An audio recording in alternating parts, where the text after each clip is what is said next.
ইন্দ্রাণী গাঙ্গুলির সিঁথিতে হাত দেওয়ার দুঃসাহস দেখালো এবার দেবলীনা। হ্যাঁ বন্ধুরা, ভিডিওতে লাইক দিয়ে দেখতে থাকুন। যে মুহূর্তে কিনা ইন্দ্রাণী গাঙ্গুলি এই সমস্ত ভিডিও দেখা মাত্র বলতে থাকি যে মিথ্যে মিথ্যে, তোমার একটা কথা আমি বিশ্বাস করি না, তার কারণ তুমি একটা মিথ্যাবাদী জোচ্চ বাটপার একটা মেয়ে, এবং তোমার উপরে ভরসা করে আগেও আমি যেরকমভাবে ঠকেছি সেরকমভাবে তুমি কি মনে করছো এই যাত্রা তুমি আমাকে ঠকাবে? এতটা সহজ না, কারণ তোমার কোনো হাজার কিছু দেখালো আমি কোনো মতে তোমার কোনো কথার উপরে বিশ্বাস করবো না। ঠিক সেই সময় এই কথা বলা মাত্রই দেবলীনা যখন কিনা বলতে থাকে যে আন্টি তুমি বিশ্বাস করো বা না করো, আমার তোমাকেই কিছু দেওয়ার আছে জানো তো। ঠিক সেই সময়ই দেবলীনা এক পর্যায়ে ইন্দ্রাণী গাঙ্গুলিকে যখন কিনা সাদা শাড়ি গিফট করে এবং বলতে থাকে যে আন্টি এই সমস্ত কিছুই কাল সকালে ভোরের আলো ফোটা মাত্রই তোমার প্রয়োজন পড়বে, এই শাখা ফলা স্মৃতিতে স্মৃতি সমস্ত কিছু মুছে ফেলতে হবে।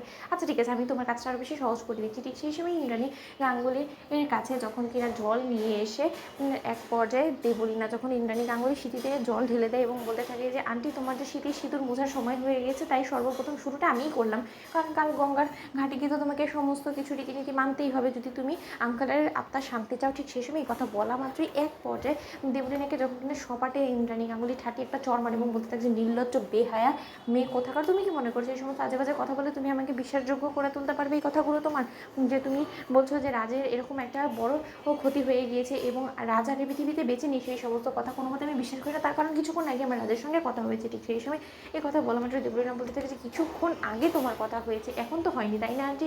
আসলে কি বলবো বলো তো, তোমার হয়তো বা বিশ্বাস করতে কষ্ট হচ্ছে, কিন্তু এই বাস্তবতাটা যত শীঘ্র সম্ভব তুমি মেনে নিই, বলে তোমারই মঙ্গল, বুঝেছো তো? তুমি চাইলে একটা কাজ করতে পারো, তুমি এক্ষুনি আঙ্কেলকে একবার কল করো। তুমি কল করে দেখো তো কোনো মতো আঙ্কেলের সঙ্গে তুমি কন্ট্যাক্ট করতে পারো কি না?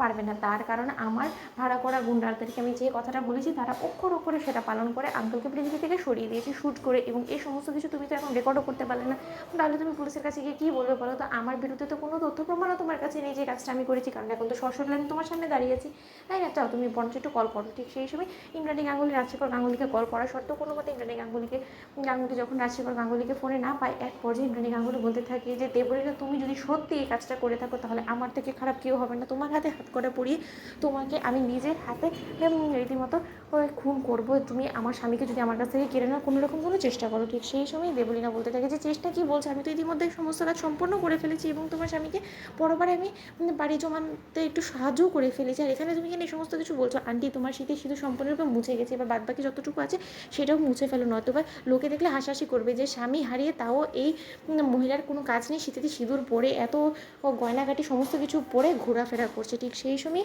ইন্দ্রাণী গাঙ্গুলি বলতে থাকে যে কাল সকাল অবধি আমি অপেক্ষা করবো, তার পরবর্তীতে আমি দেখতে চাই যে তুমি কতদূর অবধি এগোতে পারো। দেবলীনা তুমি যে আমার স্মৃতির সিঁদুর মুছে দেওয়ার যে দুঃসাহসটা দেখিয়েছো, এর পরিণাম যে কতটা ভয়ঙ্কর হবে সেটা তুমি হয়তো কল্পনাও করতে পারছো না। তো বন্ধুরা, লাইক শেয়ার করো, সাবস্ক্রাইব করো।